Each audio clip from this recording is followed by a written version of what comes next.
मन को सुकून मिलता है ना। लहरों का शोर और हवा को वो ठंडा एहसास।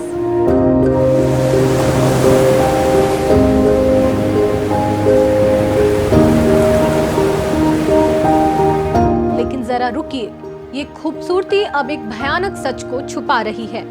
ये छोटे छोटे प्लास्टिक के कण, जिन्हों माइक्रो प्लास्टिक कहते हैं, हमारी दुनिया को चुपचाप तबाह कर रहे हैं। आपकी थाली का खाना, आपकी हर सांस, यहाँ तक कि आपके बच्चों का भविष्य, सब कुछ खतरे में है। नमस्कार, मैं हूँ पूनम ऋतु सेन और आप देख रहे हैं द लेंस। आज हम इस खामोश दुश्मन की पूरी कहानी आपको बताने जा रहे हैं। माइक्रोप्लास्टिक क्या है? ये ऐसे प्लास्टिक के टुकड़े हैं जो 5 मिलीमीटर से भी छोटे होते हैं। इतने छोटे कि आंखों से दिखाई न दे, लेकिन इतने खतरनाक कि पूरी दुनिया को अपनी चपेट में ले ले। ये 2 तरीकों से पैदा होते हैं। पहला, सीधे छोटे रूप में, जैसे आपको फेस वॉश, टूथपेस्ट या मेकअप में चमक देने वाले माइक्रो बीड्स। दूसरा, जब बोतलें, थैले, मछली के जाल या टायर धूप, हवा और पानी में टूट कर बिखरते हैं, फिर ये हवा में उड़ते हैं, समुद्र में तैरते हैं और मिट्टी में घुस जाते हैं। और सबसे चौंकाने वाली बात, ये अब आपको फेफड़े, खून और यहाँ तक कि दिमाग तक पहुंच चुके हैं। हाँ, हर सांस के साथ आप इसे अंदर ले रहे हैं। ये सब शुरू हुआ 1933 में, जब इंग्लैंड के नॉर्थविच में पॉलीथीन, सबसे आम प्लास्टिक, गलती से बनाया गया। जी हाँ, ये गलती पहले छोटे स्तर पर हुई और औद्योगिक रूप से तब कारगर हुई जब द्वितीय विश्व युद्ध में ब्रिटिश सेना ने इसे गुप्त हथियार की तरह इस्तेमाल किया। वैश्विक संकट, आंकड़ों की सच्चाई। अब दुनिया का हाल सुनिए। 2019 में जहां वैश्विक स्तर पर हर साल 35.3 करोड़ टन प्लास्टिक कचरा पैदा हो रहा था, वहां 2060 तक 3 गुना बढ़कर यानी 101.4 करोड़ टन हो सकता है। ये चौंकाने वाले आंकड़े आर्थिक सहयोग और विकास संगठन OECD की report global plastic outlook policy scenarios 2060 में सामने आए हैं। रिपोर्ट के अनुसार इस कचरे का लगभग आधा हिस्सा लैंडफिल में डंप किया जाता है, जबकि 20% से भी कम प्लास्टिक को रिसाइकल किया जाता है। इस रिपोर्ट के मुताबिक 1950 से अब तक 830 करोड़ टन प्लास्टिक बना है और इसका 60% कचरे के ढेर में या खुले में पड़ा है। नतीजा, प्लास्टिक प्रदूषण तेजी से फैल रहा है, माउंट एवरेस्ट की चोटी से लेकर मरियाना ट्रेंच की गहराई तक। आखिर ये प्लास्टिक कैसे चलन में आ गया और हमारी रोजमर्रा की जिंदगी का हिस्सा बन गया? UN एनवायरनमेंट प्रोग्राम के 20 दिसंबर 2021 में जारी एक स्टोरी के मुताबिक 1965 में स्वीडन की कंपनी सेलोप्लास्ट ने पॉलिथीन शॉपिंग बैग का पेटेंट कराया। इंजीनियर स्टेन गुस्ताव थुलिन ने इसे बनाया और ये यूरोप में कपड़े, कागज की थैलियों की जगह लेने लगा। 1979 तक आते आते यूरोप के 80% बैग बाजार पर इसका कब्जा हो गया और फिर ये अमेरिका और बाकी दुनिया में फैल गया। 1982 में अमेरिका की सुपरमार्केट चेन सेफवे और क्रोगर ने प्लास्टिक थैलियों को अपनाया। सस्ती होने की वजह से दशक के अंत तक ये कागज की थैलियों को लगभग खत्म कर चुकी थी। 2011 तक हर मिनट 10 लाख प्लास्टिक थैलियां इस्तेमाल होने लगी। आज हर साल 1000 अरब थैलियां बन रही हैं। देशों का हाल, प्रदूषण का नक्शा। चलिए अब कुछ देशों की हकीकत से आपको रूबरू कराते हैं, जो world population review 2025, WWF the life cycle of plastic 2019, OECD, nature और UNEP की रिपोर्ट्स के आधार पर है। शुरुआत करते हैं भारत से। भारत दुनिया का तीसरा सबसे बड़ा प्लास्टिक प्रदूषक है। यहाँ हर साल 74 लाख टन कचरा पैदा होता है। हर दिन 28 लाख किलो से ज्यादा प्लास्टिक नदियों, समुद्रों और गलियों में बिखर जाता है।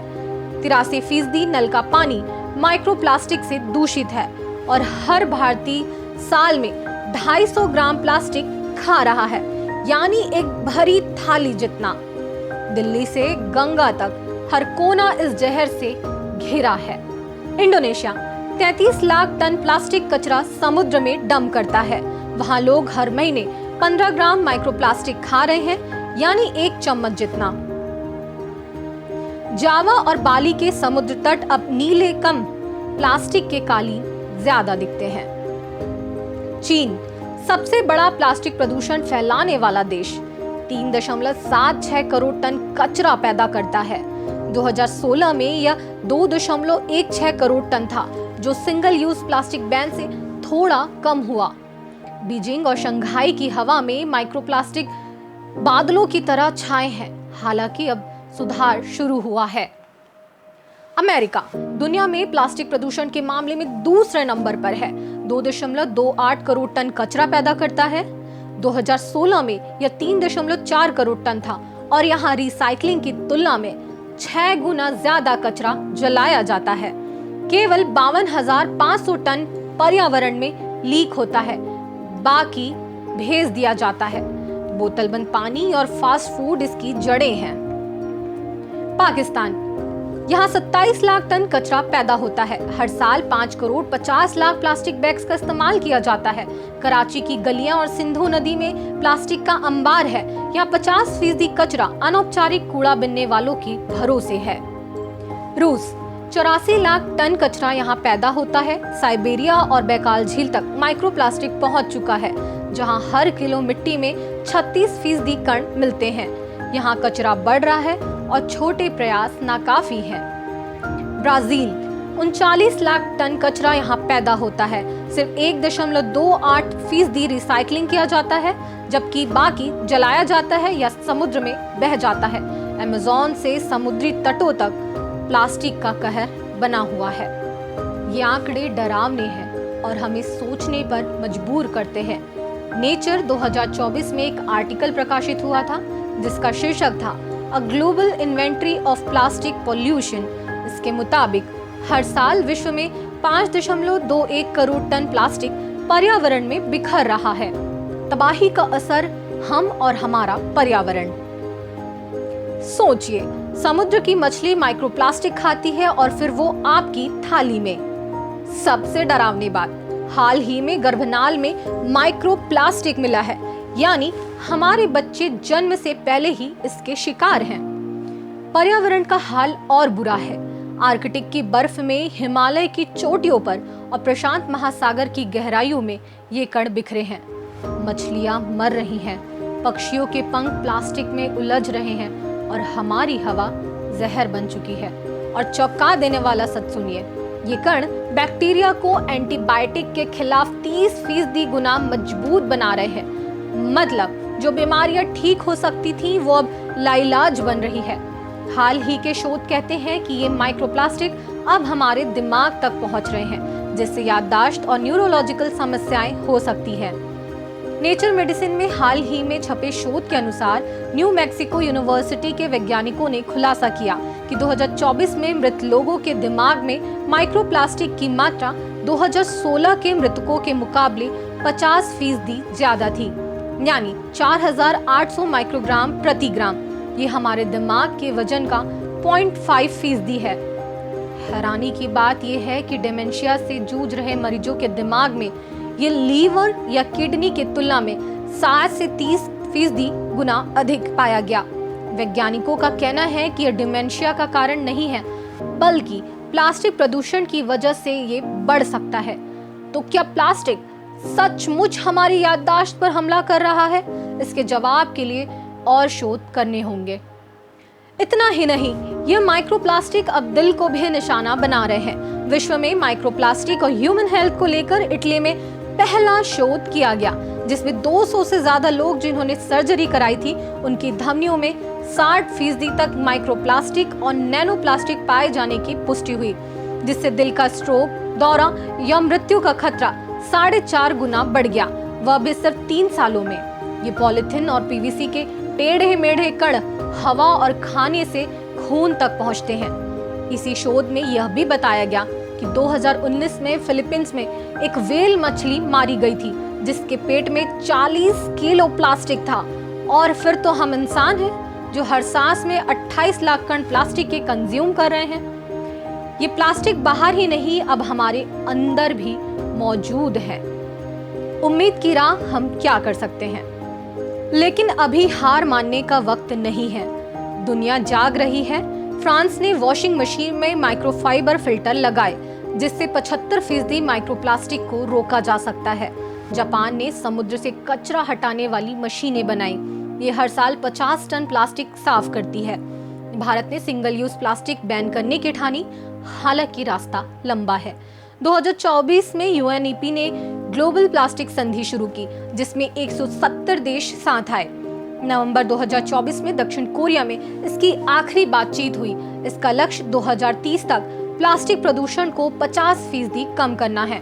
लेकिन असली बदलाव आपसे शुरू होगा। प्लास्टिक की थैलियां छोड़ें, कपड़े के थैले अपनाएं, रिसाइकलिंग को आदत बनाएं। भारत में अभी सिर्फ 60% कचरा रिसाइकल होता है। अपने बच्चों को सिखाएं कि धरती हमारी जिम्मेदारी है। सरकार से मांग करें कि कचरा प्रबंधन बेहतर हो। माइक्रोप्लास्टिक्स या प्लास्टिक्स को कम करना या रिमूव करने के लिए जो रेगुलेटरी अथॉरिटीज़ हैं, उन्होंने एक डायरेक्टिव्स उसमें दिया है कि 20 माइक्रोन से नीचे के जो थिकनेस वाले जो प्लास्टिक्स हैं उनका प्रोडक्शन नहीं होना चाहिए, और डेफिनेटली जब प्रोडक्शन नहीं होगा तो उसका कमर्शियल यूटिलाइजेशन जो डोमेस्टिक पर्पज से होता है वो नहीं हो पाएगा।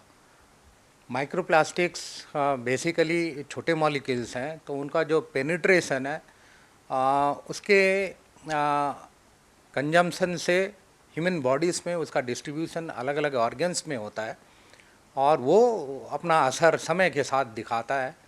तो डेफिनेटली माइक्रोप्लास्टिक्स एक बर्निंग इशू है, जिसको जितने भी एनवायरमेंटल रेगुलेटरी अथॉरिटीज़ हैं, ख़ास करके इंडियन पर्सपेक्टिव्स में उसको लिया जाना बहुत ज़रूरी है, क्योंकि हम इसको प्रॉपरली मैनेज नहीं कर पा रहे हैं।